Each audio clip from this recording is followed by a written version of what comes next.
ดวงจิตที่มีความสุขดวงจิตที่มีความทุกข์ดวงจิตนั้นไม่มีโอกาสเห็นธรรมรู้ธรรมความสุขความทุกข์เป็นผู้ปกปิดธรรม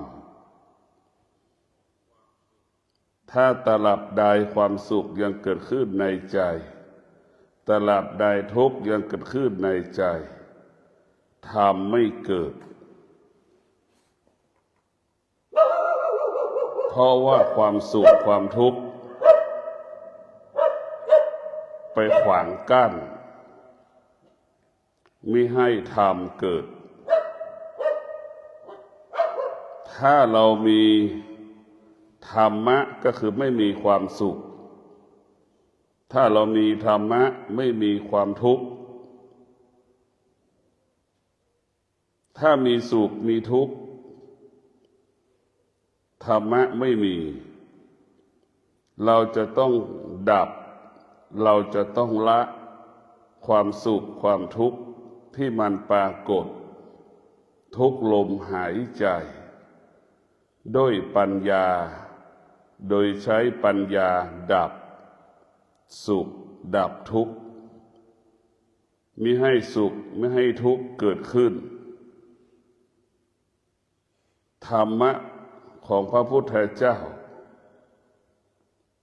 มันอยู่เหนือความสุขอยู่เหนือความทุกข์ธรรมะของพระพุทธเจ้ามันเป็นหลักของชีวิตหรือว่าเป็นหลักที่ปฏิบัติของชาวโลกชาวโลกปฏิบัติตามพุทธบัญญัติก็จะเกิดคำว่าสงบสุขเกิดความสุข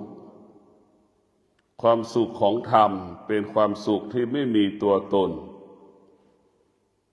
ความสุขของธรรมความสุขเกิดจากปัญญาความสุขของธรรมเกิดจากความอดทนความสุขของธรรมเกิดจากวิริยะภาคเพียรความสุขของธรรมเกิดจากการมีสัจจะความสุขของธรรมเกิดจากการมีอุเบกขาความสุขของธรรมนั้นเกิดจากการสละละสิ่งที่ควบคุมไม่ได้การจะเข้าถึงธรรมเราจำเป็นต้องละความสุขละความทุกข์สุขทุกข์ก็เหมือนหญ้าที่มันรกเราไม่สามารถจะเข้าไปในพื้นที่นั้นได้เช่นเดียวกันสุขทุกข์มันเกิดขึ้นในใจเราก็ไม่สามารถเข้าไปหาธรรมนั้นได้ไม่สามารถเข้าไปสู่ธรรมนั้นได้เพราะสุขทุกข์มันรกลุกรังเหมือนหญ้าเราจำเป็นต้องใช้วิริยะถางหญ้าเราจำเป็นต้องใช้ความเพียรที่จะถางหญ้าตัดหญ้าให้หญ้านั้นหมดสิ้นไปเช่นเดียวกับเราใช้วิริยะภาคเพียรเพื่อจะสร้างความภาคเพียรให้เกิดขึ้นในจิตในใจเรา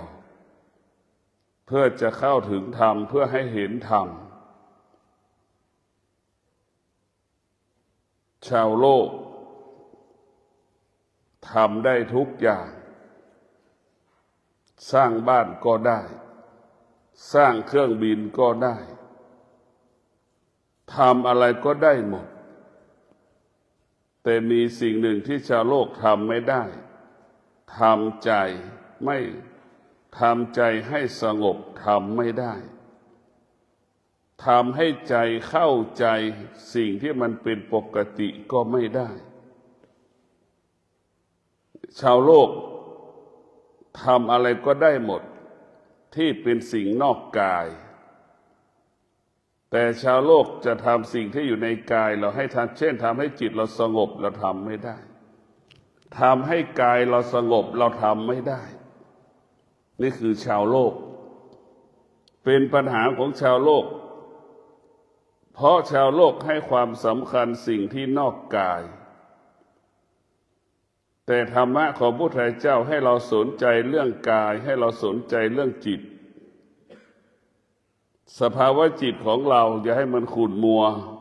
อย่าให้มันเศร้าหมองเราต้องทำจิตของเราให้เบิกบานผ่องใสเราต้องมีสติพิจารณาคัดแยกสิ่งที่เป็นเหตุให้เกิดความทุกข์เรามีสติที่จะแก้ไขสิ่งที่กีดขวางกั้นในการปฏิบัติธรรมของเราต้องมีสติระงับยุติอารมณ์ความรู้สึกอันเป็นกิเลสอันบ่อนทำลายการปฏิบัติธรรมประพฤติธรรมของเราการมีสติคัดแยกสิ่งที่ทำลายจิตใจของเราที่เราเรียกว่าอกุศลอธรรมหรือบาปกรรมหรือที่เราเรียกว่าตัณหาราคะสิ่งเหล่านี้เราจะต้องให้มันทุเลาเบาบางลงเหมือนขยะความโลภความโกรธความหลงก็เหมือนกองขยะที่มันใหญ่ตัณหาราคะก็เหมือนภูเขาที่มันสูงเราจะต้องขุดภูเขาลูกนี้จมปลวกที่มันเกิดขึ้นให้มันเสมอเหมือนแผ่นดินนั่นแหละเราจะแก้ไขกิเลสทำลายกิเลสให้หมดสิ้นไปจากกายจากใจของเราเหมือนชาวสวนขุดจมปลวกเสมอแผ่นดินเราใช้ความเพียรใช้ความอดทนที่จะแก้ไขสิ่งที่มันเป็นเหตุให้เกิดความทุกข์ทั้งสิ้นจะแก้ไขสิ่งที่ทำให้จิตเราไม่สงบทั้งสิ้นธรรมะของพระพุทธเจ้าก็คือความอดทนเมื่อเรามีความอดทนสุขไม่เกิดทุกข์ไม่เกิดถ้าเมื่อเรามีความอดทนเราจะดับความสุขเราจะดับความทุกข์เมื่อเรามีความอดทนสุขทุกข์ไม่สามารถเกิดขึ้นในจิตใจเราได้เพราะฉะนั้นความอดทนก็เป็นเครื่องดับทุกข์เป็นเครื่องระงับความทุกข์เป็นเครื่องกำจัดความทุกข์ออกไปจากกายจากจิตของเราโดยเฉพาะจิตของเราตกอยู่ใต้อำนาจความโลภความโกรธความหลงทุกวันตกอยู่ภายใต้สิ่งที่ควบคุมไม่ได้จิตเราตกอยู่ภายใต้สิ่งที่ควบคุมไม่ได้เหมือนเราไปยึดติดวัตถุสิ่งของต่างๆมันเป็นสิ่งที่ควบคุมไม่ได้มันก็เกิดความเสื่อมมันเกิดการเปลี่ยนแปลง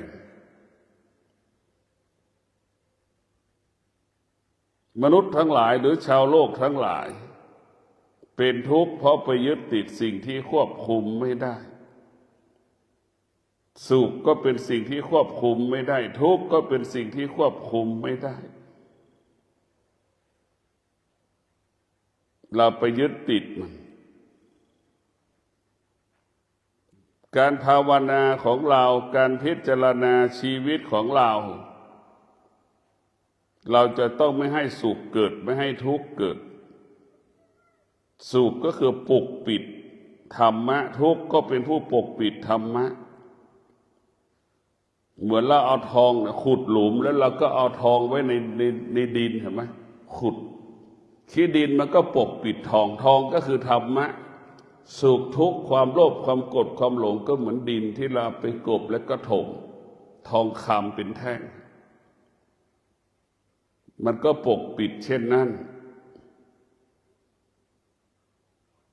เมื่อเรามีความเพียรเราก็จะทำลายความทุกข์ความสุขที่มันเกิดเมื่อเรามีความเพียรสุขทุกข์ก็หมดสิ้นไปจากกายจากใจของเราความเพียรนี่ก็ถือว่าเป็นความสงบชนิดหนึ่งเพราะมีพลังบุคคลจะล่วงพ้นความทุกข์ไปได้เพราะความเพียรความเพียรจะเป็นผู้แก้ไขความทุกข์แก้ไขความทุกข์ความทุกข์เกิดจากอวิชชาอวิชชาเป็นเหตุให้เกิดความทุกข์อวิชชาทั้งหลายนี่เมื่อเราไปยึดติดมันจึงทำให้เราเกิดความทุกข์ทั้งสิ้นเมื่อเรามีวิชาแล้วเราจะออกจากทุกข์ได้ง่ายเมื่อเรามีวิชาแล้วเราจะออกจากสุขได้ง่ายทั้งสุขทั้งทุกข์เป็นสิ่งที่มีโทษเกิดโทษแก่ผู้ปฏิบัติธรรมผู้ปฏิบัติธรรมก็ยังติดในสุขในทุกข์ก็เหมือนกาวติดกาวดักหนูนะสุขทุกข์ก็เหมือนกาวจิตเราก็เหมือนหนูติดกาวเพราะฉะนั้นพวกเราทั้งหลายเราจะต้องใช้เพียรความเพียรแก้ไขหรือพัฒนาจิตไม่ให้จิตเราติดในรูปในรสในกลิ่นในเสียงเนี่ยส่วนมากจิตเราก็ไปติดตรงเนี้ยทุกวันนี้กินอาหารไม่อร่อยเราก็ไปติดในรูปในรสในกลิ่นรูปแบบของอาหารตาที่มันสัมผัสเราก็คือรู้สึกว่าไม่พอใจรสชาติอาหารกลิ่นที่สัมผัสกับจมูกรสถูกกับลิ้นเนี่ยเป็นสิ่งที่ไม่พอใจอันนี้ก็เป็นส่วนที่มันขวางกั้นปฏิบัติธรรมผู้ปฏิบัติธรรมต้องมีสติในการกินอาหารกลิ่นไม่มีค่ารสไม่มีค่ารูปแบบอาหารก็ไม่มีค่าจะสวยจะงามก็ช่างมันถ้าเราไม่ติดในรูปในรสในกลิ่นในเสียงเนี่ยชีวิตเราก็จะเป็นอิสระรูปรสกลิ่นเสียงมันถูกกดขี่แล้วทุกวันมันทำให้เราสะเทือนหวั่นไหวตลอดเวลาในรูปรสกลิ่นเสียงเนี่ยเราจะต้องปลดเปลื้องสิ่งเหล่านี้ออกไปจากกายจากใจของเรารูปรสกลิ่นเสียงเราจะต้องออกไปให้หมดเพราะมันยังเกิดทุกวันเราจะต้องดับมันได้ความพอใจความไม่พอใจแต่มันเกิดทุกวันเราจะต้องดับมันให้ได้มันก็ส่งรบกวนในการปฏิบัติธรรมเราเพราะรูปรสกลิ่นเสียงเนี่ยเป็นตัวปัญหาในการประพฤติธรรมในการปฏิบัติธรรมอาการของร้อนเนี่ยอาการของความหนาวเย็นอย่างเงี้ยมันก็เป็นอุปสรรคถ้าเราไปยึดติดมันเราต้องรู้มันเฉยๆว่าหนาวรู้ว่าร้อนเราก็รู้เช่นเดียวกันว่ามันสุขมันทุกข์แต่เราไม่ตอบสนองสิ่งที่มันเกิดเราไม่ตอบสนองสุขกับทุกข์ทุกข์มันเกิดมันก็ไปสุขเกิดแล้วก็ไปเพราะเราไม่ตอบสนองมัน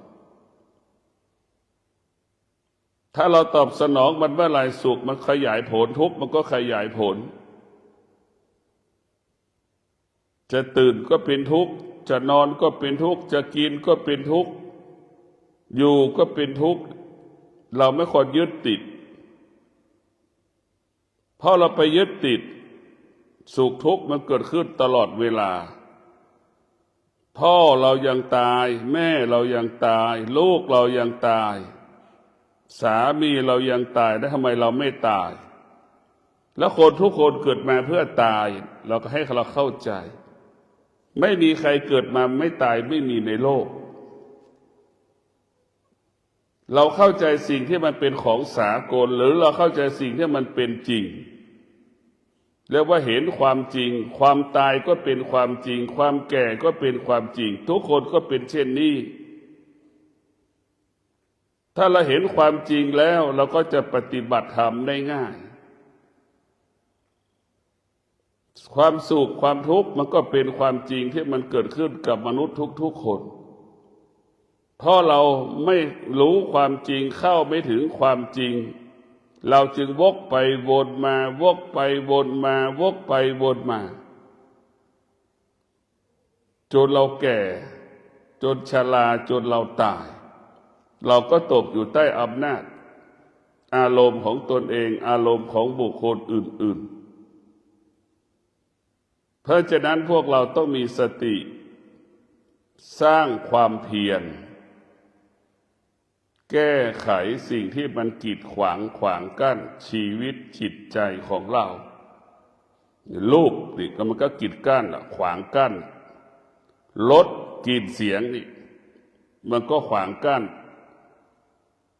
เราภาวนามาทั้งคืนเราปฏิบัติมาทั้งวันพอไปจะกินอาหารแล้วรู้สึกว่าไม่พอใจเนี่ยการปฏิบัติธรรมเราไม่เกิดผลเลยเพราะเราจะไปตกอยู่ใต้อำนาจรูปรสกลิ่นเสียงของอาหารไปติดอยู่ใต้อำนาจอารมณ์ความรู้สึกของตนเองแล้วการปฏิบัติธรรมของเราให้เรารู้เฉยๆเรียกว่าให้เรารู้เฉยๆรู้เฉยๆก็เป็นสิ่งที่ดีรู้เฉยๆเท่านั้นมันจะไม่สำแดงอาการเข้าสู่จิตใจจิตรู้เฉยๆรู้ว่าแก่เป็นปกติรู้ว่าเจ็บเป็นปกติรู้ว่าตายเป็นปกติทุกคนที่มีชีวิตอยู่ก็เป็นเช่นนี้เป็นแบบนี้ให้เราเข้าใจแบบนี้เมื่อเราเข้าใจมันเราก็อยู่กับมันได้อย่างเป็นปกติหากเราไม่เข้าใจมันเราก็จะผิดปกติเราจะต้องแก้ไขตาหูจมูกลิ้นตัวนี้เป็นตัวสำคัญที่สุดมันเป็นต้นกำเนิดของความสุขความทุกข์หรือตาหูจมูกลิ้นของเรานี่แหละจึงทำให้เรานั้นขวางกั้นชีวิตของเราจึงทำให้เรานั้นตกอยู่ในรูปรสกลิ่นเสียงเพราะฉะนั้นเราต้องผ่านตรงนี้ให้ได้สัมผัสแก้ไขสิ่งที่มันเป็นผัสสะก็ดีที่มันกระทบตาหูจมูกลิ้นกายใจให้เราให้ได้ตาหูจมูกลิ้นกายใจให้เราเหมือนไม้เหมือนพื้นที่เราเหยียบมันไม่เกิดอาการเหมือนพื้นเป็นซีเมนต์เหมือนเสาบ้านอ่ะให้ตาหูจมูกลิ้นกายใจเราเป็นลักษณะเส้นนั้นถ้าตาเห็นรูปตาอย่าให้ค่าของรูปนั้นมันก็เกิดความทุกข์หูสัมผัสกับเสียงหูให้ค่าของเสียงก็เป็นทุกข์จมูกสัมผัสกับกลิ่นให้ค่ากลิ่นก็เป็นทุกข์ลิ้นสัมผัสกับรสชาติอาหารเราใ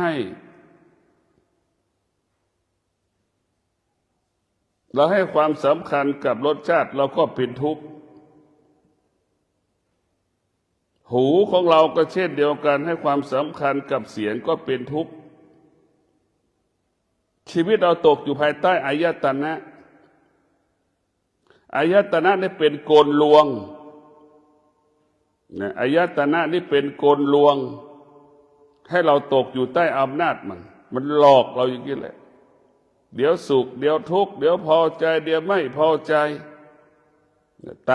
ตาไม่มีความพอใจเอาหูไม่พอใจอีกแล้วหูไม่พอใจจมูกมันพอใจในกลิ่นอีกแล้วเนี่ยมันจะเป็นแบบนี้เราจัดอันดับความทุกข์ความสุข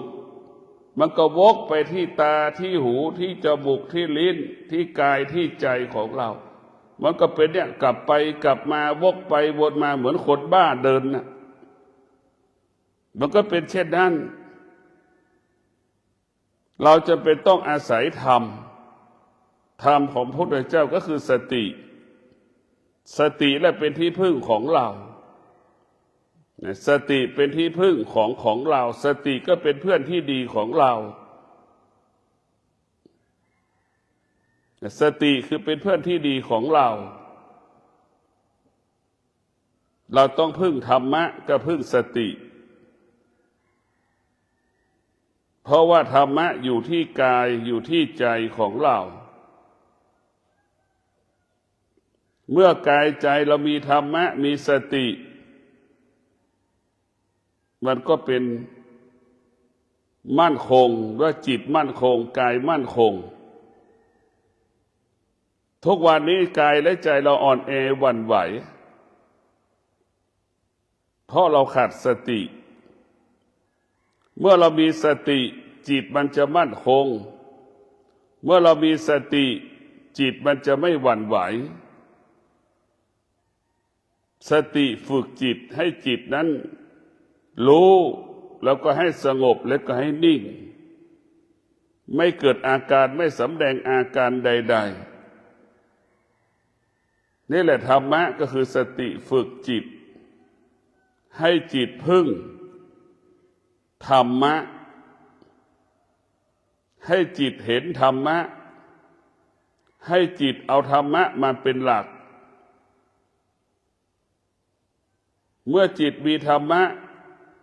จิตนั้นก็จะมีความเพียรเมื่อจิตมีความเพียรก็ชนะทุกอย่างพ่ายแพ้ความเพียรทุกอย่างชนะด้วยความเพียรชนะด้วยความอดทนเมื่อเรามีความอดทนเราก็ชนะทุกอย่างที่กีดขวางกั้นภูเขาจะสูงใหญ่สักปานใดถ้าเรามีความอดทนและมีความเพียรเราก็สามารถถล่มภูเขานั้นได้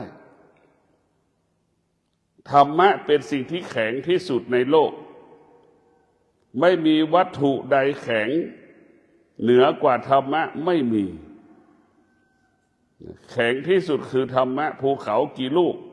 เราทะลุทะลวงภูเขานั้นได้ดวงดาว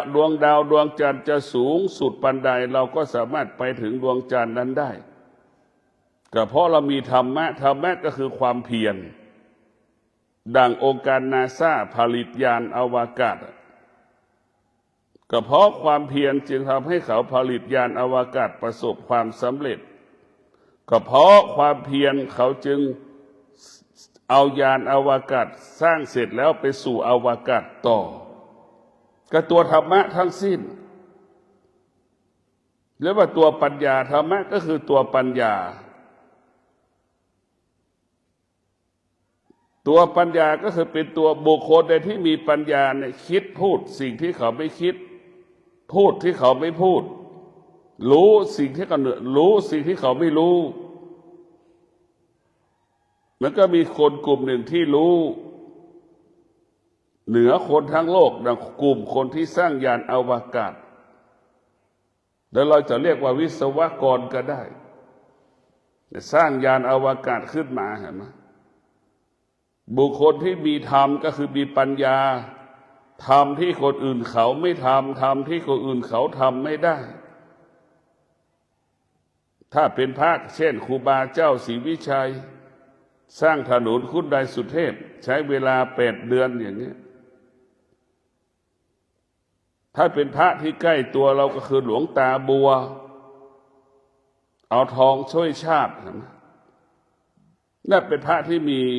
ธรรมะก็คือปัญญาเป็นที่ยอมรับของคนทุกคนบุคคลที่มีธรรมะจะเป็นบุคคลที่สลัดสิ่งที่เป็นทุกข์เป็นสุขออกไปจากกายจากใจบุคคลที่มีธรรมะจะพูดคิดและกระทำเกิดความจริงเป็นความจริง สื่อทำอะไรก็แล้วแต่ให้เป็นความจริงตลอดกาลเวลาความจริงมันจะเป็นสิ่งที่เป็นประโยชน์เกิดประโยชน์ต่อชาวโลกทั้งสิ้นคนที่ไม่มีธรรมะเป็นความจริงที่เกิดประโยชน์ส่วนตนไม่ใช่ความจริงของโลกธรรมะก็คือการฝึกจิตให้จิตมันยึดภาพยึดธรรมก็คือยึดความอดทนธรรมะก็ให้จิตยึดวิริยะภาคเพียรให้จิตมันยึดตัวสัจจะเมื่อเรามีสัจจะวิริยะขันติทุกอย่างจะสำเร็จได้ง่ายทุกอย่างสำเร็จได้โดยง่ายทุกอย่างจะง่ายจะสะดวกไปหมดเพราะฉะนั้นธรรมะนี่เป็นสิ่งสำคัญธรรมะคือลมหายใจเข้าลมหายใจออกที่เราหายใจล้วนเป็นธรรมะ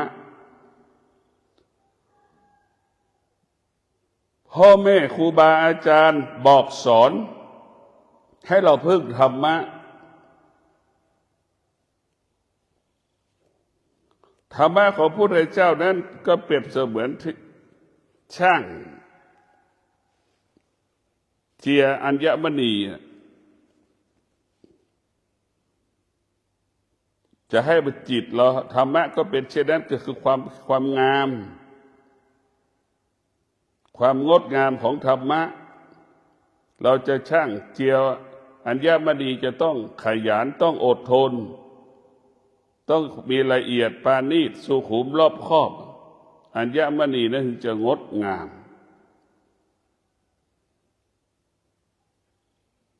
บุคคลที่มีธรรมะทำการใดๆชนะทุกอย่างสำเร็จทุกอย่างบุคคลที่ไม่มีธรรมะทำอะไรก็พ่ายแพ้ทำอะไรก็ไม่ประสบความสำเร็จพ่ายแพ้ทุกอย่างคนส่วนมากก็ไม่ค่อยมีธรรมะคือไม่มีความอดทนเมื่อเราไม่มีความอดทนมันก็ยากอยู่ทำให้เรานั้นเป็นทุกข์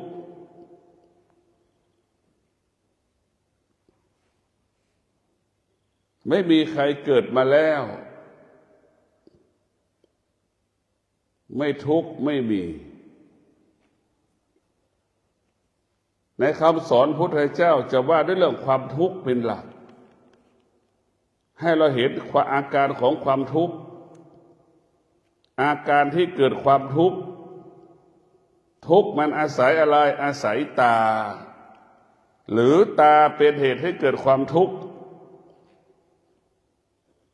ทุกข์เกิดจากอาการเกิดจากหูที่สัมผัสกับเสียงเห็นไหม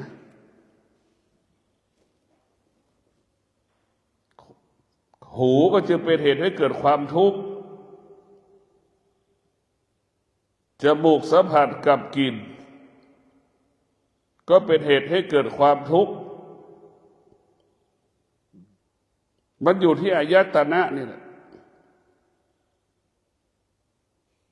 ถ้าจิตมันเป็นไม่รู้นี่มันก็หลง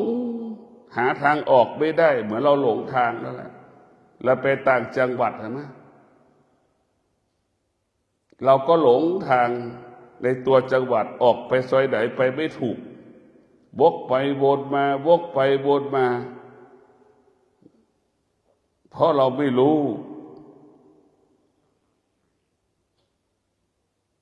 เกิดมาแล้วเราต้องฝึกจิต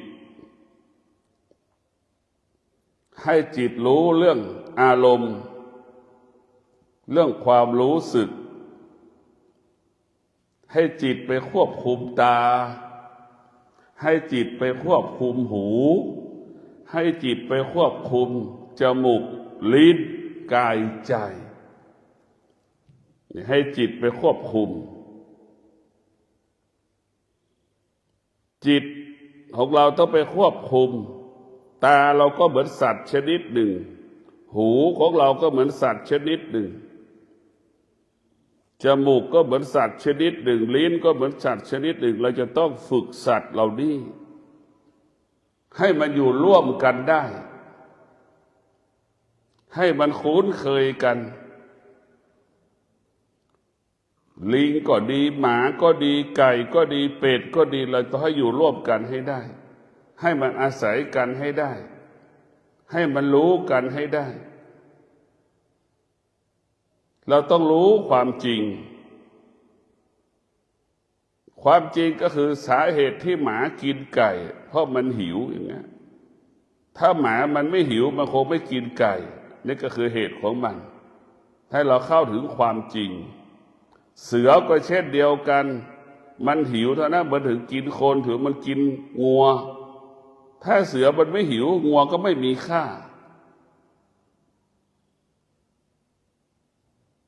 นี่รู้ความจริงเข้าถึงความจริงของเสือของธรรมะก็เป็นเช่นนี้ทุกวันนี้เราเข้าไม่ถึงความจริงเรากลัวเสือหมดไปเลยเรากลัวมันไปก่อนแล้วเราไปกลัวมันก่อนทั้งที่เสืออยู่ไหนไม่รู้นี่เราก็เกิดอาการหวั่นไหวแล้วเนี่ยไปเขียนตัวหนังสือบัลเริ่มว่านี่สถานที่มีเสือเนี่ยเราก็จะเกิดอาการกลัวทันทีนี่ถ้าเราเดินทางไปเข้าสู่พื้นที่ที่เขาเขียนตัวหนังสือนี่มันจะมีเสือก็ไม่รู้จะไม่มีก็ไม่รู้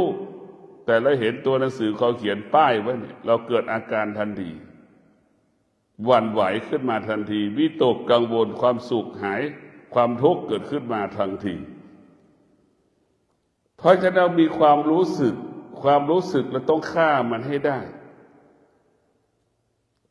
มันเป็นเรื่องความรู้สึกเป็นเรื่องอดีตทั้งสิ้น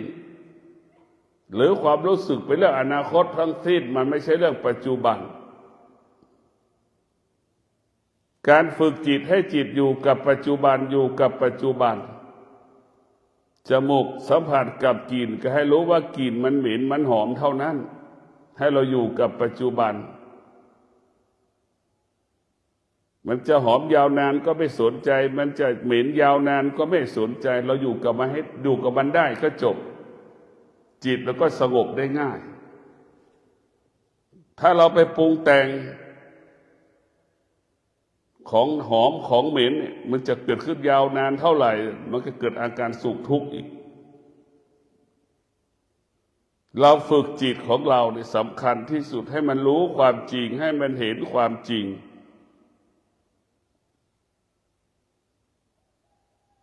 รู้ความจริงเห็นความจริงก็เห็นกายของเราที่มันเกิดความเสื่อม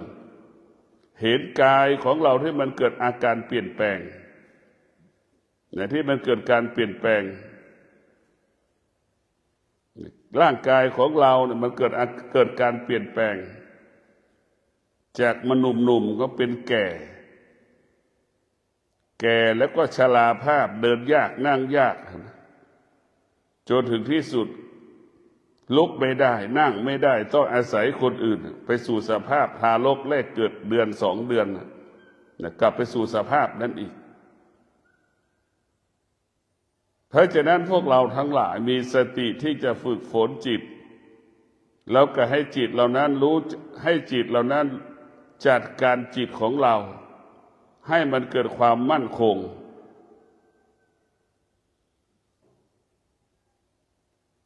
ส่วนมากเราจะอยู่ภายใต้การหวั่นไหวของภายนอกที่มากระทบอายตนะของเราจะต้องฝึกจิตให้จิตเห็นธรรมให้จิตรู้ธรรมให้จิตเข้าถึงธรรม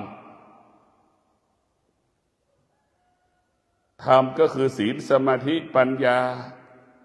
ธรรมก็คืออนิจจังทุกขังอนัตตามันไม่เที่ยงมันเปลี่ยนแปลง